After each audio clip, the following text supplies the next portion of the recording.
Hello and welcome to the India Story. I'm Chandra and this is the show where we bring the top stories and developments from India to a global audience. Tonight we have a series of significant developments to unpack for you. First up, a groundbreaking order by the Supreme Court's 5-judge constitutional bench on the Electoral Bonds scheme, striking it down as unconstitutional and asking the State Bank of India to stop issuing them immediately. Not just that, the Supreme Court also demanded transparency in political funding. Who has paid how much money to which political party should be made public in the next 3 weeks. We will discuss the nuances of electoral bonds, why they were deemed unconstitutional, and also the potential repercussions of this judgment on political parties, especially, of course, with elections coming up around the corner. We have with us Jagdeep, Chhokar, founding member of the Association for Democratic Reforms, the organization that fought this case and won it in the Supreme Court. We also have with us Subhash Garg, the former finance secretary who was very much in the finance ministry and was the economic affairs secretary in 2017 when the electoral bond scheme was notified. So both sides are going to be joining us in a sense on this program. Farmers, meanwhile, are rallying once again, marching towards Delhi over unmet demands, reigniting concerns 2 years after the historic protests a couple of years back. Now, what's driving this renewed agitation? What are the core demands and are they at all practical? And are there better solutions for the farming sector than to just accept these demands, for example, right now? What are the issues, the expectations, and what are the long-term solutions for the problems being faced by farmers? We're going to be speaking to Ashok Gulati, distinguished agricultural economist and a professor at the Indian Council for Research on International Economic Relations, who does have a set of profound agricultural reforms to suggest. Also, after months of unrelenting negotiations by India, 8 Indian Navy veterans on death row in Qatar returned home scot-free this week. It was a big diplomatic win for India, and it was also marked by Prime Minister Modi going not just to the UAE and inaugurating that temple in Abu Dhabi that we've been talking to you about for some time, but he also got a chance to thank the Emir of Qatar. What actually lies behind all of this and the broader implications, we're going to be speaking to Mr. KP Fabian, who's a former Indian ambassador to Qatar. He's going to be joining us on the show. But let's begin by first taking a look at the major headlines.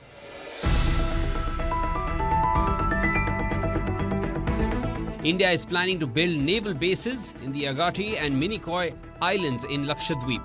The move aims to expand the country's naval footprints following Prime Minister Narendra Modi's visit to Lakshadweep. According to reports, Defence Minister Rajnath Singh is expected to be on board INS Vikramaditya and INS Vikrant task forces to inaugurate a naval base in Minicoy in the first week of March.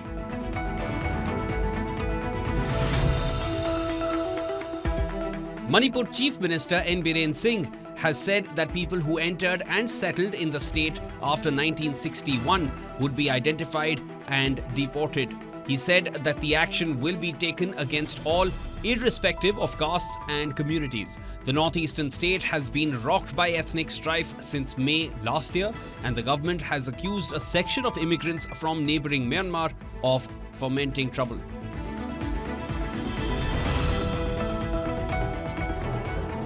Meanwhile, the Manipur government on February 16th suspended internet services in Churachandpur district for 5 days after violence broke out there over an action taken against a policeman.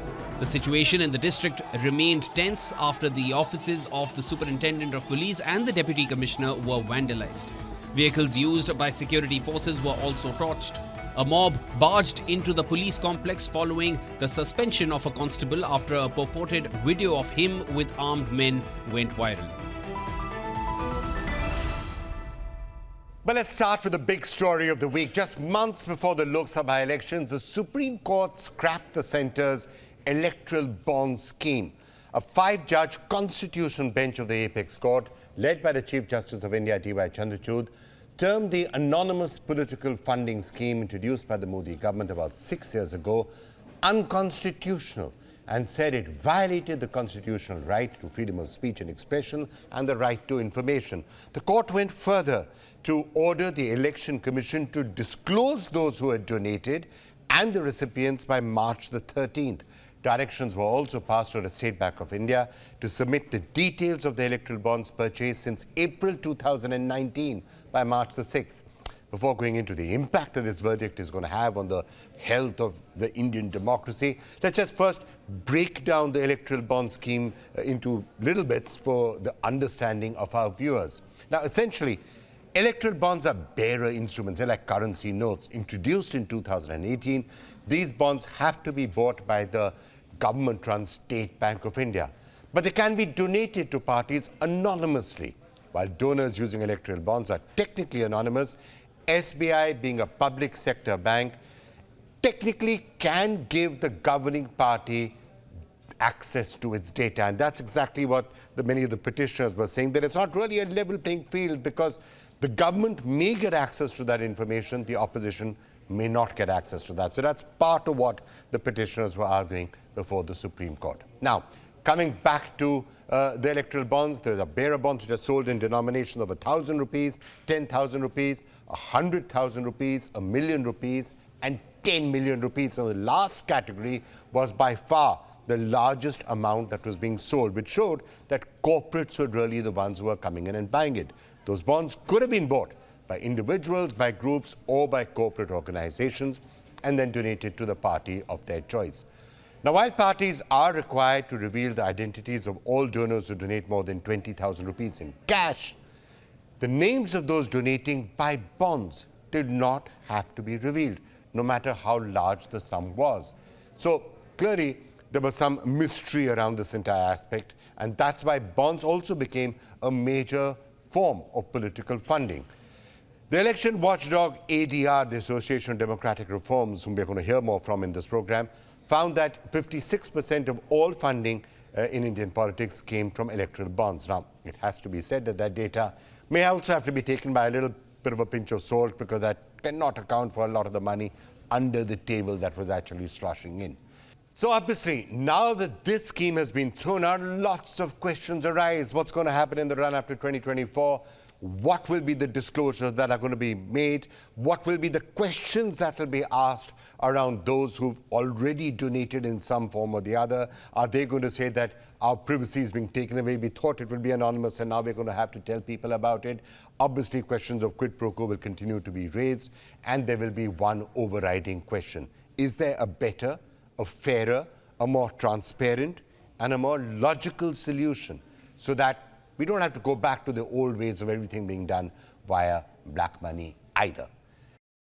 Well, for more on this really, really important story, we have with us Mr. Jagdeep Chhokar, who is a founding member of the Association for Democratic Reforms, which is, of course, the body that was the petitioner that won this case. And it's a great pleasure to also have with us Subhash Chandra Garg, who's a former finance secretary, was there as the economic affairs secretary in 2017 when the electoral bond scheme was notified. The entire history of how that bond scheme came up, by the way, you can read in his book also. He's got a very detailed account of how the whole thing actually panned itself out. So great to have both of you with us. Mr. Chhokar, why don't I start with you? Seeing as you won there in the Supreme Court, major victory. Were you expecting that the Supreme Court would be as categorical as it was, and not on one grounds, but on multiple grounds, and striking the whole thing down, saying it's unconstitutional, saying you must make full disclosure, saying that you must refund anything that has not been cashed? Were you expecting this? Well, when we filed the petition in 2017, we were very much expecting this. But as time went on and developments kept happening, it was a kind of a up and down situation. Sometimes we felt that the court is not inclined to interfere. Sometimes when we discovered new things through RTI, we felt that yes, something would happen. But yesterday morning, I must say I was not very hopeful. I was doubtful whether something like this would happen. And therefore, it came as a very, very pleasant surprise. And that's what it is. Right. Essentially, what the court has said is, I mean, there are various aspects of this. That's why it's being called a landmark judgment, because it actually goes beyond just the electoral bonds part, which is obvious and clear, but also the tests of proportionality and other things that the Supreme Court has said here. The rights of citizens, the right to know, the right to information. If whatever the goals are, no matter how laudable they are, it can't infringe other rights. That potentially has implications that go beyond electoral bonds itself. And there are other areas which ADR is, for example, campaigning on. Yes, certainly it is a very comprehensive judgment. It has dealt with the issue of electoral bonds comprehensively. But in the process of doing so, it has invoked principles such as a level playing field amongst all political parties during an election, such as the right to information of a citizen or a voter, to know the sources of income of political parties, the correctness or otherwise of not making a distinction between loss-making companies and profit-making companies. So there are a variety of principles involved which have been applied to come to the conclusion that the court has come to.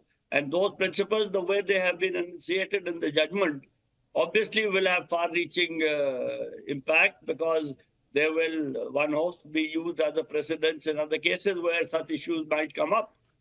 All right. Possible precedents also here, and it is a 5-judge bench, so therefore the precedent is an important precedent.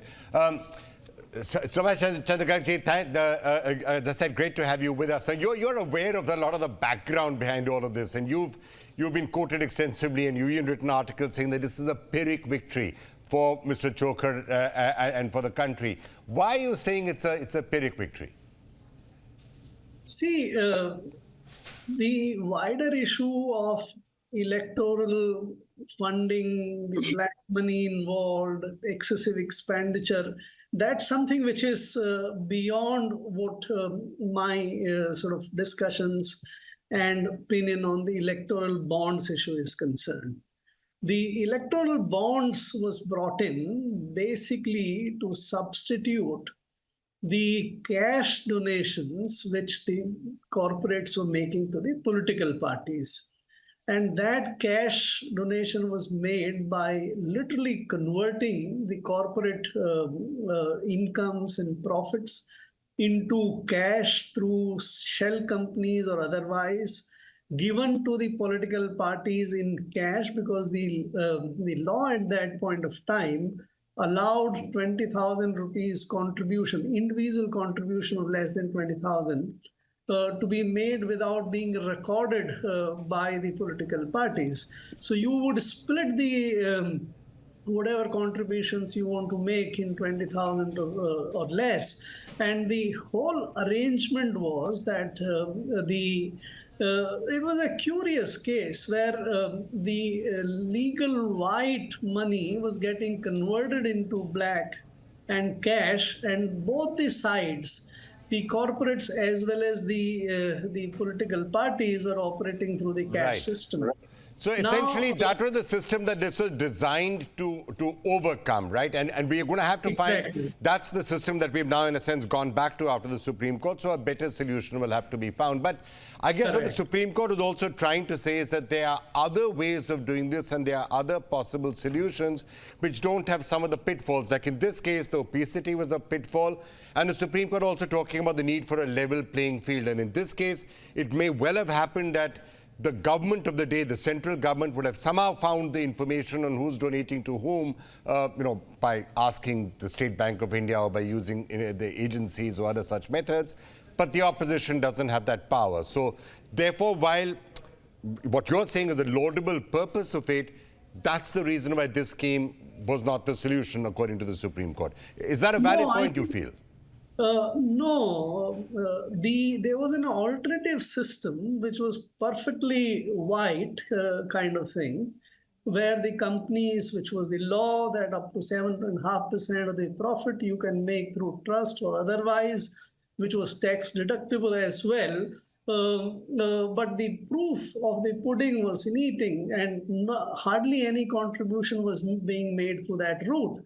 And therefore, while a perfectly legitimate and system can be designed, or if you take away the anonymity of the connection between the corporate and the political party, the EBs would also become as wide as that scheme was. But the fact that no one uses this, or hardly anyone uses it, and therefore the expectation that there are other ways. Now, that other ways is no one is pointing out. And no one has figured out. Some people. So let me get saying, Mr. Chhokar in. Let me get Mr. Chhokar in on that point, because obviously, Mr. Chhokar, other solutions will have to be found, because money being given to political parties in paper bags is certainly not ideal. This scheme had the issue that I was saying about a lack of a level playing field. It is something that the government of the day may well have been able to figure out who's contributing to who, but the opposition wouldn't have it, and then there would be fears of retribution. Was that your main issue with this? And are there better solutions that we may have to now drift towards? Well, certainly there are better solutions, but the question is, if one of the necessary, essential, inescapable requirement is that the name of the donor should be kept confidential or secret, then how can there be a scheme? I mean, the condition that seems to have been imposed based on what Mr. Garg was saying, that nobody was using the other schemes because the names were becoming available. Now we want to design a scheme where the names will be kept confidential and it should be foolproof. As a matter of fact, I may quote a sentence which the late Mr. Arun Jaitley said in his media interaction the same day that he made the budget speech, in which the heading of the two paragraphs was transparency in electoral funding. And in the media interaction in the afternoon, he said, as it was quoted in the Indian Express, I was not at the media interaction, the quotation was, quote, the bonds will be in the nature of bearer bonds, the identity of the donor will be anonymous, end of quote. Now, since that day, I have been trying my best to figure out how to find a dictionary which says that anonymity and transparency are synonyms of each other. Now, how can you bring transparency in electoral funding with anonymity of the donors? This is the problem that is being posed, and the way it is posed, obviously there is no solution. But if we are willing to be open about things and to, if political parties say that they work in the public domain and they work for public causes, therefore the money that they receive should also be known to the public. And for that, the simplest solution, if I may say, when the demonetization was done in the country, it was said that all payment should be done through digital means. And we were exhorted by the senior most people in the government, etc., that all payments, including payments to rickshawalas and vegetable sellers in the market, should be done through Paytm. Of course, Paytm today is a little in confusion, but there are other UPI-based means. Why can't political party get all their money through digital means? Why do they need a window of 20,000 rupees in cash or 2,000 rupees in cash, which must remain? Okay, I'll tell you the answer. I'll tell you the answer. I'll tell you the answer for that, and let me get Mr. Right. So let's move forward from the verdict to see whether there's a solution. No. I would like to sort of clarify this, if you allow me. Yeah, carry on, Mr. Garg. Arun Jaitley, being the politicians, was actually using in a flourish of language when he talked about the transparency. Actually, the bonds introduced what I would call limited transparency, not the full transparency, better transparency than the cash system earlier. The bonds were purchased by the corporates from their own KYC compliant bank accounts. The amount they donated to political parties together in all was disclosed in their bank company accounts. So the transparency in terms of purchase and the disclosure in terms of expenditure for the companies was there. Was introduced by these bonds. Likewise, on the political parties front, they do tell that this much amount has been received in the bonds, Sir, but and once it comes into their bank accounts. Yeah, but Mr. Garg, let me cut to the chase. I mean, the fact is, Mr. Garg, let me just put the crux of the issue out there, right? Which is what we are all skirting around. The crux of the issue is, number one, if corporates or anybody is making big donations to political parties, it is with an expectation of a quid pro quo. I mean, that's the unstated reason why they're doing it. Access to people in power, possible quid pro quo. They want to get those brownie points to say, look, we have donated to your party funds. So that's the first aspect of it, where anonymity plays a factor. And so that's why they're doing it. So they do want the political party maybe to know that we've done it. Where anonymity becomes a factor is it's a question of a level playing field. Is it anonymous from everybody, or does one side get to know that the government gets to know that you've done it, but the other side doesn't? So that's what we got to... Yeah. Vikram, this is important point. This must be dealt with. Yeah. The proof that the ruling party, which has all the agencies at its command and all, has been able to get only about 57% of the total contributions through the electoral bonds, and the opposition has got 43%. There can't be a better proof for distribution or the evidence that the electoral bond scheme has functioned very fairly across the political spectrum. It would add to the, except the fact that it would add to wherever, like for example, the political parties that are getting it are in power in individual states. So whoever is in power in a particular state... That is precisely the reason why the donations are made. Yeah. We would be fooling ourselves if we believe that the donations are made by corporates for some ethical, moral, political, charitable purpose. I can describe in greater detail if you like. There are three reasons why they do it, and these are all essentially quid pro quo. Yeah. The fact is that this will not go away. Today you are making the contributions through bank verified electoral bonds. Tomorrow you will give the same quid pro quo through other dubious means. It's a very valid point you are making, and let me throw that to Mr. Chhokar. Mr. Chhokar, and I think it's very clearly being stated there by Mr. Garg that when you're talking about trusts or completely anonymous donations, that's not the reason why corporates are donating. They're not doing it as an act of charity. They're doing it clearly because there's an expectation of quid pro quo. Now, how do you manage that they're doing it with quid pro quo in mind, with the other concerns they would have about possible retribution? For example, if they're giving it to the opposition, either at the center or in the state, they have to be wary or nervous about that a little bit. Maybe they don't want that information to get back.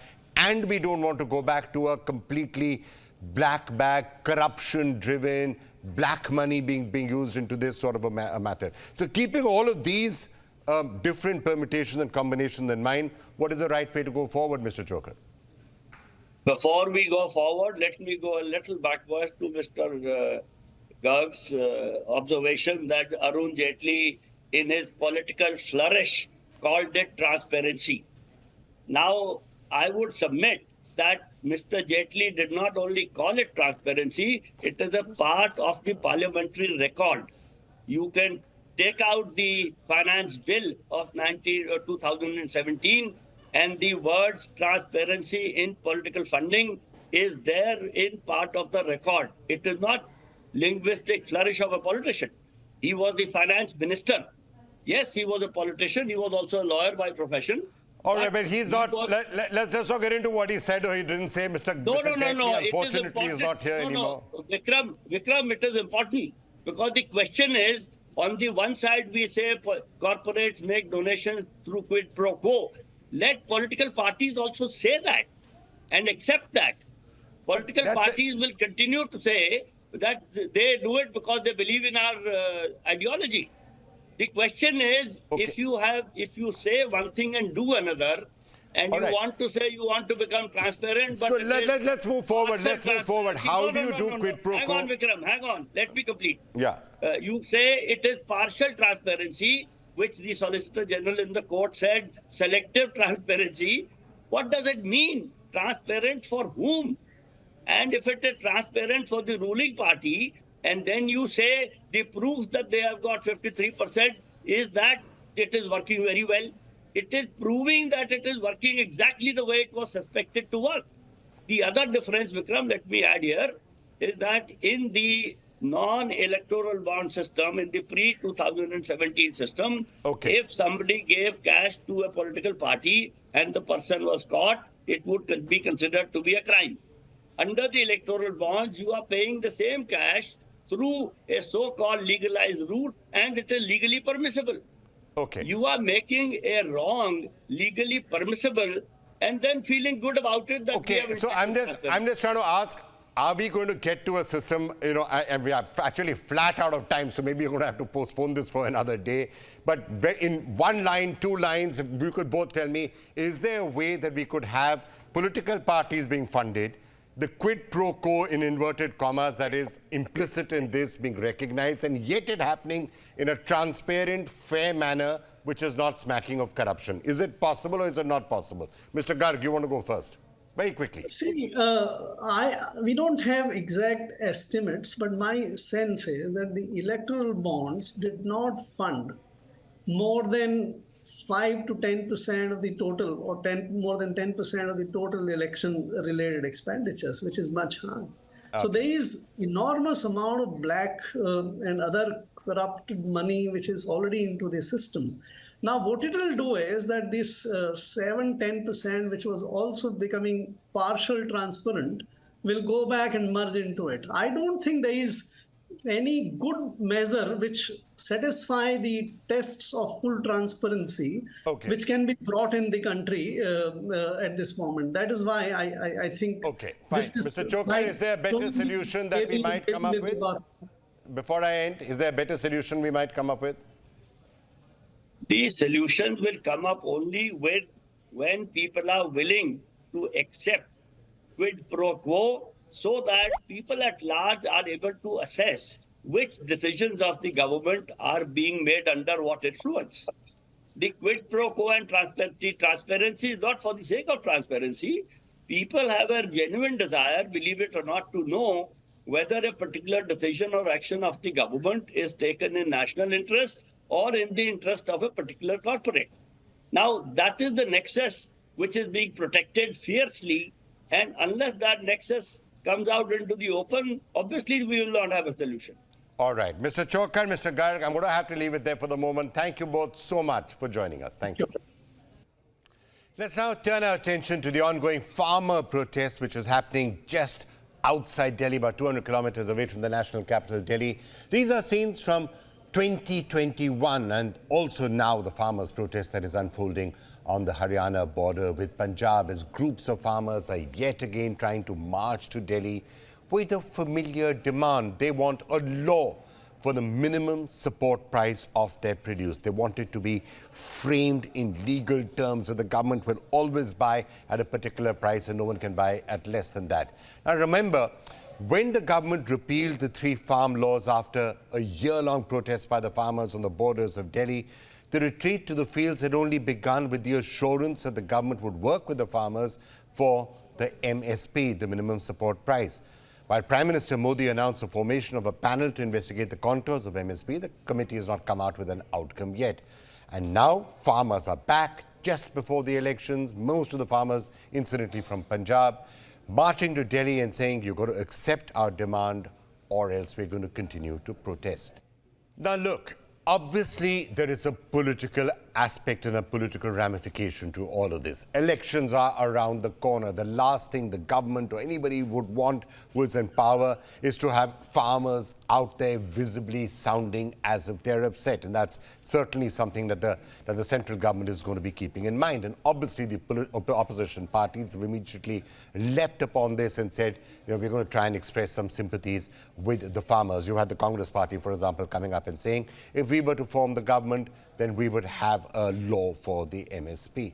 which is fine, and there will always be a political question around this, and the question about farmers and their rights. And because of the fact that a vast population, the vast majority of the Indian population are actually farmers and working in the fields, this takes on a greater political significance than ever.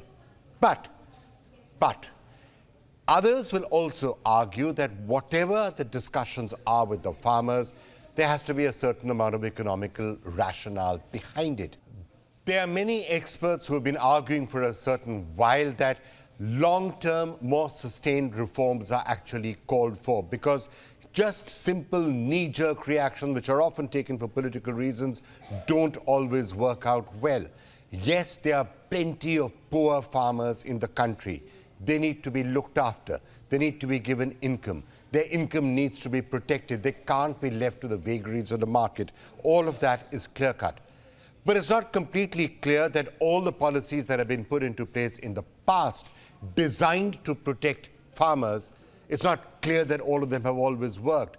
Groundwater depletion, for example, some of the policies around free power, have they backfired? The question of agricultural income tax, is it correct for really rich farmers not to pay agricultural income tax, whereas poorer people in the middle classes may be paying agricultural income tax? And the entire question of whether you should indeed follow an MSP-based system for pricing of agricultural products. Is that the right way to go? Or are there better potential solutions that should be done? There was an effort at reform when the farm laws were introduced. Those efforts had to be abandoned. Are we going to see perhaps some of those reforms be reintroduced, or will all of this continue to be viewed from a purely political prism? Those are some of the questions that experts have been asking, not just now, but for a long, long period of time. And joining us now to discuss some of those broader questions around the farmers' protest, which go beyond just the politics of it, we have with us Mr. Ashok Gulati, a distinguished agricultural economist and professor at the Indian Council for Research on International Economic Relations. Professor Gulati, thank you so much for joining us. And as I said, I'm going to try and move beyond the politics to some of the economical rationales behind all of this and what the correct economic measures should be when it comes to Indian agriculture and Indian farmers. So, first of all, can you help us understand the economic rationale behind the MSP itself, the demand that the farmers are making right now? What the farmers are asking for? Is it practical and is it feasible? Well, basically, for a layperson, they are asking to increase the MSP by about 25 to 30%. That would be, that's the the big thing, right? Now, if you want to go into the details of cost A2 plus FL, cost C2 comprehensive, keep those technical things aside. But basically, they want that MSP should be made legal. That means nobody should be allowed to purchase below that price. So if you and me buy that commodity below that MSP, we can be put behind the bars. You know, that's the legal part of it. It can be that. The second is that MSP should be raised by about 25 to 30%. So, Professor Gulati, is the long-term solution, then perhaps even the medium-term solution, to try and change the pattern of incentives that are out here, change the cropping patterns, try and incentivize farmers to take other economic decisions that may work out better for them and for the country than just, MSP? And are there other reforms that are necessary? Sure. You know, basic thing is that their income should increase in a sustainable manner, right? So how do we do that? Either we raise productivity or we allow them to access the best markets in the world, right? That's how the prices go, the market prices. But if you don't allow the markets to function, you suspend futures, you ban exports, you don't allow private sector to hold stocks, then basically what you're doing is you are keeping the prices low for the benefit of consumers at the cost of the farmer. So this is where the problem of the policy is. And you need to move to more investment policy, higher productivity, more of high value crops, livestock, horticulture, fisheries. They will give you 3 times more returns than what you will get in wheat and rice. Okay, so you need to move on to a different package And that package has to be, brought out both by the center and perhaps the states relevant to it. And together, they need to move farmers to a higher income trajectory. But of course, all of that does require a certain set of reforms. And every time we talk about farm reforms or agriculture reform, there's a major political crisis. Now, when we, for example, heard Prime Minister Modi saying in my third term, you can expect big decisions and big steps, could this be one of the items that is potentially on the agenda, setting the farm sector right once and for all? Sure. So as I said, there are two parts of this reform. One is making greater investments in agriculture. That is agriculture R&D, more of irrigation, better farming practices. That's one part of the story, and that government can help. That is non-controversial. What was controversial was the marketing reforms. Now, marketing reforms, the narrative was built, oh, this contract farming will lead to takeover by the big business and all those things. Well, the reality is that poultry is growing at 8 to 9% per annum, and it is all driven by contract farming, right? If you are not having trust in the private sector, then you can go the cooperative way, where in the milk system, there is no MSP, but the cooperatives like Amul and others, they have an understanding what the price should be for the farmers and at what price they can sell later on. And so the cooperatives and that new ministry of cooperatives, which Mr. Amit Shah is heading, I think can bring in a different type of reforms. If not led by the private sector, it can be led by the cooperatives in fruits and vegetables, in fisheries, in livestock sector, and even these commodities that we are talking. There is another thing. The future is going to be more and more digital commerce, like the Amazons of this world, Flipkarts of this world. But there, the commissions that the seller has to give ranges from 20 to 40%. Now, government is coming up with what is called ONDC, Open Network for Digital Commerce, where the technology provider will charge only 8 to 10% commission, and farmer producer organizations, 10,000 of them are being onboarded on this digital platform. So help those farmer producer organizations to grade their produce, to do first stage processing, to package that properly and onboard on the digital platform so that they get an all India market. Basically, it is access to markets.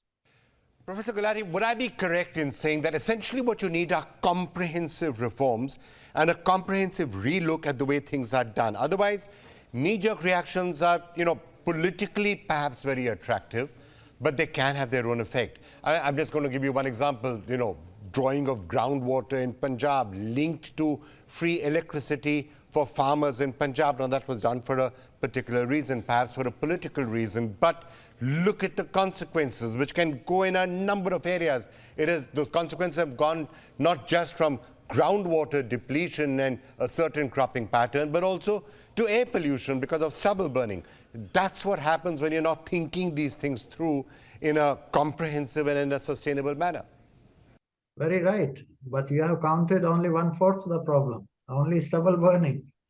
Because of free power and highly subsidized fertilizers, so urea is 90% subsidized, the paddy cultivation in Punjab creates a lot of methane. And then when you apply fertilizer, nitrogen, the plant consumes only 35% of it. Rest is in the environment as nitrous oxide. And nitrous oxide is 273 times the carbon equivalence. And then you have stubble burning and all that. So every hectare of rice in Punjab is producing 5 tons of greenhouse gas emissions. It's an environmental disaster. And they need to be given a new deal for Punjab, which will be 50-50 by Punjab government and the central government to shift away from rice to more high-value products. Professor Gulati, thank you so much. You've given us a lot to think about, and I promise you in the weeks and months ahead, we should really sit down and have a lot more discussions on a better, more comprehensive, more logical way of approaching some of these issues. Thank you so much for being with us. Well, Well, let's move now to one of our regular segments, what the global news headlines have been saying about India. And this week, a lot of attention to Prime Minister Narendra Modi's recent visit to Abu Dhabi, to the UAE and to Qatar. It certainly made headlines in the UAE media with a lot of coverage of the inauguration of the UAE's first major Hindu temple, which was there, of course, in Abu Dhabi. The National emphasized the significance of the temple's opening, aligning it with a broader message of unity among different faiths in the UAE. Gulf News also spoke extensively about it, saying that the visit was also notable for the Ahlan Modi event in Abu Dhabi, celebrated as one of the largest gatherings of Indian expats in the UAE since Prime Minister Modi's first public address in Dubai in 2015. The Khalij Times focused on the deep personal bond between Prime Minister Modi and the leader of the UAE, Sheikh Mohammed, during his two-day visit. Modi, of course, referred to Sheikh Mohammed as his brother, highlighting the close diplomatic relations between the two countries. And moving on, the influential Foreign Policy magazine focused this week on the role that the Indian Navy is also now playing in West Asia. It said the unexpected and dramatic resurgence of piracy of the east coast of Africa has galvanized the Indian Navy into playing a dominant security role in one of the world's critical waterways. It said it sends a strong message to Beijing about how the Indian Navy will contest any challenge for dominance in the wider Indian Ocean region. And clearly, as you can make out from all of those reports, there are few places where the India story is playing out better than in West Asia and specifically in the Gulf. And this week marked victories for India on the international stage very significantly from that region. One of the biggest stories of the week, Qatar. Qatar releasing 8 jailed veterans of the Indian Navy. The retired defense personnel who worked with a private company had been arrested in August last year for allegedly spying on a submarine program. They were handed the death sentence in October, which was later commuted on appeal by their families.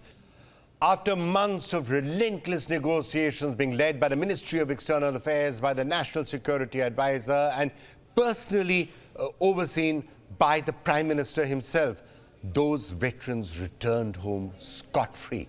India essentially got a country like Qatar with very stringent penal provisions to release 8 people convicted of espionage and sentenced to death. Now, we don't quite know what happened behind those closed doors, but what's been achieved is no mean feat.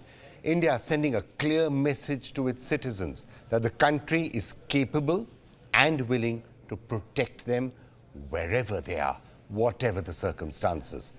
And just days after those veterans' release, Prime Minister Narendra Modi, of course, was in Qatar, thanking the Emir personally for that, and of course discussing India-Qatar relations more broadly. And that was the second part of a very successful trip to the Gulf being made by Prime Minister Modi. Just before that, he was in Abu Dhabi to inaugurate the first ever major Hindu temple in the Emirates.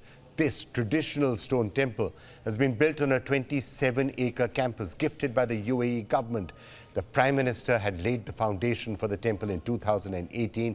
You'll remember we'd spoken about it extensively on the India story in the month of January. We'd spoken about how this is a landmark development, not just for India-UAE ties, but also for the UAE itself. Here it is an Islamic monarchy ruled largely under Sharia law, seeking a secular makeover, reaching out to the sizable Indian diaspora settled within its borders.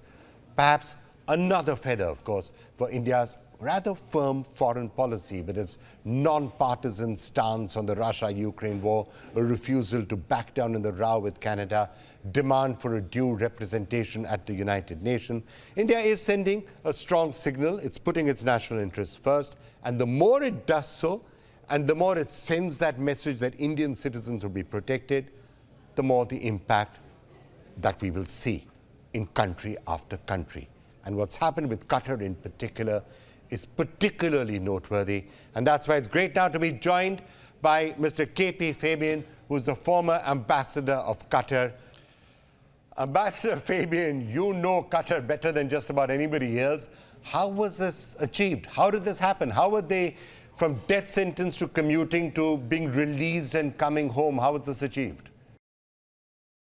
Well, let me put it this way. It is, we all rejoice along with the families, but at the same time, we should try to understand what has really happened.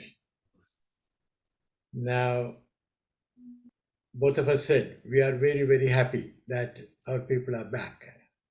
But let us also understand the Amir of Qatar was also finding himself in a difficult situation, in a catch-22 situation, because if there is a court verdict that these 8 people have conspired against the national security of the state of Qatar, and then India seeks the royal pardon, the Amir will find it very difficult to say no to India. Yeah, because Qatar attaches the highest importance. All right, so let's just try and understand what could have been happening behind the scene now. Obviously, there's a lot of personal intervention there from the Prime Minister. He was directly involved in many ways. It was there right now thanking the Emir. But other potential straws in the wind that, may have happened behind the scene. Of course, there was a certain change in India's voting pattern when it comes to Israel. That's been happening after the death sentence. Maybe that could have played a factor. Only a matter of speculation, of course. Gas deal was also done. So could those be other levers that were perhaps being pressed behind the scenes? I'll put it this way. India played it very sort of adroitly. When we are negotiating, you and me, I may have some points to sort of put pressure on you, but it can be done in a subtle, soft way or in a crude, forceful way. Now, India did it in a subtle, soft way. And that is important for us to recognize. And as I said earlier, the young Amir would never have, I repeat, would never have ordered the execution of 8 Indians. It is absolutely out of the question. You see, even if they had actually really compromised national security of Qatar, because he is 43, I think, he could have never done it, you see. Ambassador Fabian, I think that's exactly the factor that I'd also like to underline. That whatever the specific teams are, gas deal or anything else, the one major overriding factor which you have to give the government full credit for is the recognition that West Asia is critical for India. The Gulf states are critical for India. And that's why the massive outreach that has been made, not just to Qatar, but to the UAE, to Saudi Arabia, to that entire region over the last few years. Is this when we start seeing the fruits of that starting to be reaped by India? Because they are also recognizing how important India is for them, how important the relationship is. And once that strategic partnership starts to get built, that's when you can get around things that would have potentially been speed breakers or speed bumps sometime in the past. Is that a good way of looking at it? Is that the broader strategic perspective that underlines all of this? That's correct. But I just want to make one point. We both spoke about the meeting between the Amir and our Prime Minister during the COP28. Now, that was in Dubai in November, December. Now, very technically, it was a corridor conversation. Because neither side had asked for a proper meeting. Okay. Now, my view is that, and I had expressed this earlier also, that at the time of G20, was it in September? Yeah. India should have invited the whole GCC, because it is the privilege of the host nation to invite others. Instead, Saudi Arabia, of course, is a member, so it did not need any special invitation. If I get it right, only UAE came. Instead of that, I had then said that we should have invited all of them. Then the Amir of Qatar would have come to Delhi. Because if others are coming, he will also come. Incidentally, just to get it right, it is not to sort of, make any criticism of anyone or anything. When our Vice President was there, that was a little before the Doha Games and all that, I can't remember the month. Qatar showed its displeasure over certain remarks made by a certain spokesperson of a certain party. You remember that? Yes, and India had reacted very fast to that. I mean, she was the spokesperson of the ruling party, but, taken off television and chastised. India sort of very clearly made that as a gesture towards Qatar, which was one of the first countries to react in a very, very strong manner. So India took care of Qatar's sensitivities, and now, in a sense, Qatar is saying, we understand your sensitivities. Is that what's happening? No, quite right. But at that time, we had correctly sent out an invitation for Amir to pay a state visit to India. And, well, the response from the Qatar side was good. So last question, Ambassador Fabian, Prime Minister Modi now meeting the Emir of Qatar, saying thank you to him. It's clearly an enhanced relationship, going along with the enhanced relationship that we are seeing with the UAE. All of this, of course, something which Indians should be very happy about. Also, a great personal boost for Prime Minister Modi at a time when the elections are around the corner. But at a broader level, do you think Qatar, one of those countries with which India should build long-term strategic relations? You know it so well. I believe so. But you will remember that our naval attaché had left Qatar the day these people were detained. And to my knowledge, he has not yet gone back. So I would say that our defense cooperation can start only when the naval attaché or any other defense attaché returns. Ambassador Fabian, the man who's been the Indian ambassador to Qatar, thank you so much for joining us to help us understand these developments. Thank you so much for being with us. And that's all we've got time for on this episode of the India Story. I'm Vikram Chandra, and I'll be back again next week, bringing you a roundup of all the big developments in India and interpreting and analyzing them for a global audience. Thanks for watching. Bye for now.